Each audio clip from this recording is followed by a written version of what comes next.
Бүгінде темекі шегудің денсаулыққа зиян келтіретінін ешкімге түсіндірудің қажеті жоқ. Себебі мұндай әдеті бар адамдардың барлығы дерлік темекіден құтылғысы келеді. Дегенмен олардың табандылықтарына қарамастан, көптеген адамдарға бұл әдеттен құтылу оңайға түспейді. Егер темекіні тастағыңыз келсе, оны оп-оңай екенін естен шығармаңыз. Бастау жеңіл болса, тастау да қиынға соқпайды. Ең бастысы шешім қабылдауыңыз керек. Видеоны соңына дейін көріңіз. Сіз естіп білмеген қызықты ақпараттар болады. Біздің еңбегімізді бағалап, келесі пайдалы видеоларымызды көре жүріңіз. Сіздің оп-оңай болмашы әрекетіңіз бізді шабыттандырады. Арнаға тіркеліп, лайк басуды ұмытпаңыз. Қазақша контентті қолдап кетейік.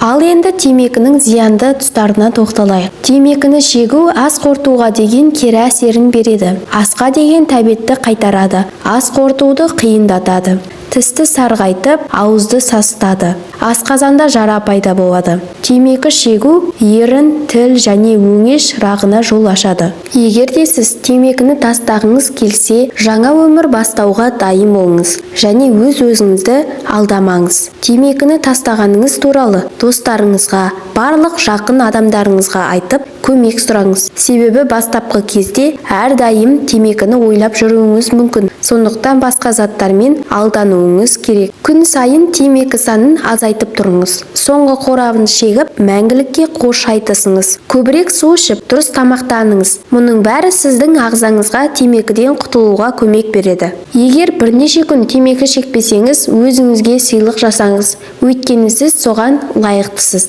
Физикалық жаттығумен шұғылданыңыз. Егер темекіні тартқыңыз келіп, шыдамай бара жатсаңыз, терең тыныс алып, көзіңізді жұмып, құлағыңыз бен басыңызды ұстаңыз.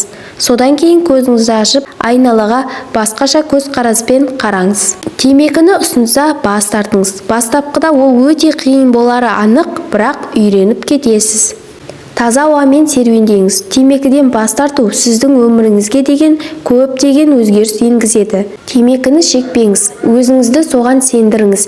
Өйткені темекі ақшаңызды, уақытыңызды, ал ең маңыздысы денсаулығыңызды құртады. Темекі шегуден бас тарту мүмкіндігін арттырғыңыз келсе, немесе жалпы кеңес сізге көмектеспесе, дәрігеріңізбен сөйлесіңіз. Тексеруден кейін ол емдеу жолын таңдайды. Никотинге тәуелділікті емдеу оның ауырлық дәрежесін ескере отырып жүзеге асырылады және когнитивтік мінез құлық және никотинді алмастыратын дәрілік терапияны қамтиды. Дәрігер оларды жеке немесе біріктіріп тағайындай алады. Видеоны жақындарыңызбен және достарыңызбен бөлісіңіз. Ауырмаңыздар, дендеріңіз сау болсын.